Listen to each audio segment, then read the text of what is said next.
అమరావతి పనులు ముమ్మరంగా సాగుతున్నాయని రాజధాని ప్రాంత రైతుల్ని అన్ని విధాలా ఆదుకుంటామని సీఎం చంద్రబాబు అన్నారు. హైదరాబాద్ ఐటీ వేగంతో అభివృద్ధి చెందిందని, అమరావతి క్వాంటం వేగంతో దూసుకెళ్తుందని ఆకాంక్షించారు.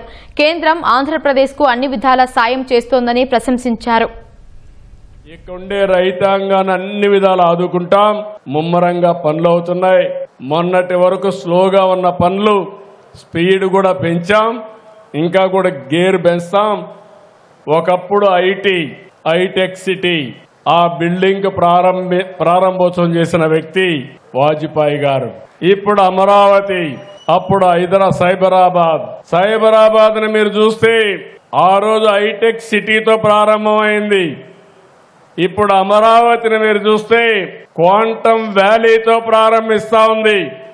అప్పుడు ఐటీ స్పీడు, ఇప్పుడు క్వాంటం స్పీడు.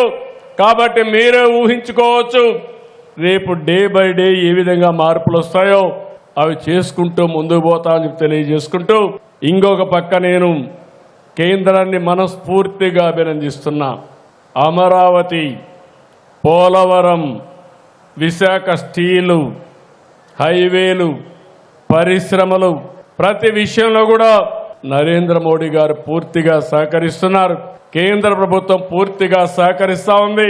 మొన్నటి వరకు రాష్ట్రాన్ని మీరు చూస్తే వెంటిలేటర్ పైన ఉంది. ఇప్పుడు రాష్ట్రాన్ని మీరు చూస్తే తిరిగి కోలుకొని నిలదొక్కుని ముందుకు పోయే పరిస్థితికి వచ్చాం.